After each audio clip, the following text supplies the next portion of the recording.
Joining us now to speak about the Mdzananda Animal Clinic are Mr. Joe and, of course, Marcel Duplessis. So, welcome to the show.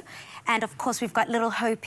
Hope is such a good and precious dog. But before we get to Hope, I have to touch on the incredible work that you do in this animal clinic. And, of course, Mr. Joe, it all started with you. You started off with just a trolley and, of course, a bucket of water. And now your facility is helping up to 700 animals a month. Mind-blowing stuff. I mean, how did it start for you? And where did your passion lie for animals? It's been quite a long time from when I was young, and I started it when I arrived in Kailicha in the 1992.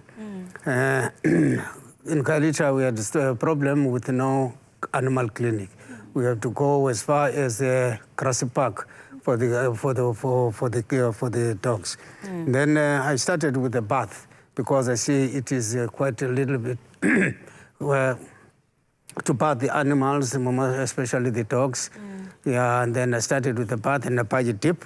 And then I bathed it at the back of my house. That's so beautiful. Yeah. I mean, that's such a touching story. I'm sure the community loved it. I mean, you were doing this for free off the bat. So what was the community's initial interaction and reaction to the work you were doing? Oh, the community loved what I was doing.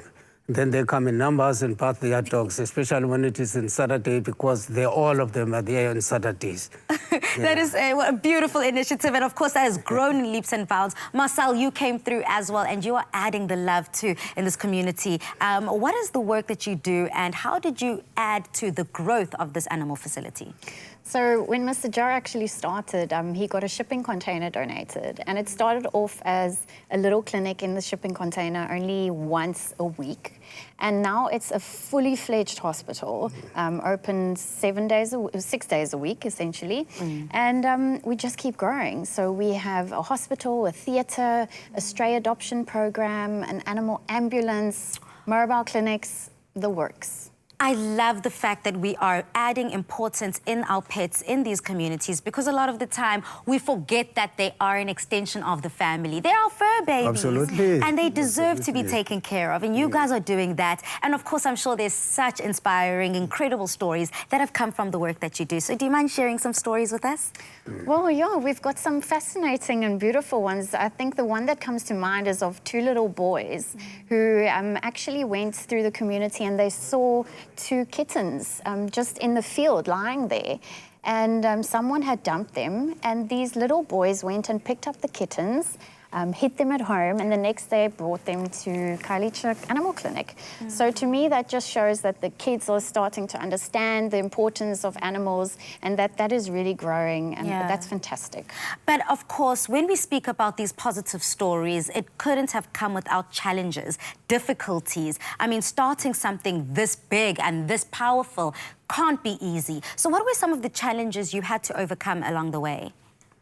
Oh, there's a lot of challenges coming on the way, especially with the people, they're struggling to take their animals because they don't want them to in their cars and all that kind of stuff. Now they have to go and pick it up, those animals. So transportation? Yeah, transportation, and also I see them when they were beaten and knocked down by the cars and just dumped it on the street, then we have to pick it up and bury them, some of them. Oh, that's a lot of that is absolutely heartbreaking, and I can only imagine. Yes, absolutely. It's heartbreaking, it's yeah. Absolutely.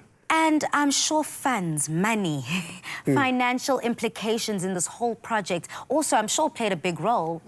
Absolutely. We've been very lucky to have funders from overseas for quite a number of years. But unfortunately, the economy is just so bad that they've had significant budget cuts. So we've lost their funding, which was about 50% of our annual income. So it is quite a struggle now. We are getting there slowly, but of course, funding's always an issue.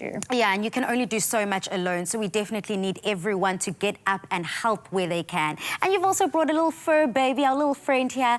Hope is such a beautifully calm dog. What's Hope's story? So Hope is one of our little dogs that's up for adoption. She was with the family, a loved member of the family, and she then had puppies. And what often does happen, sadly, is that the puppies are cute and the mommy is not so cute anymore.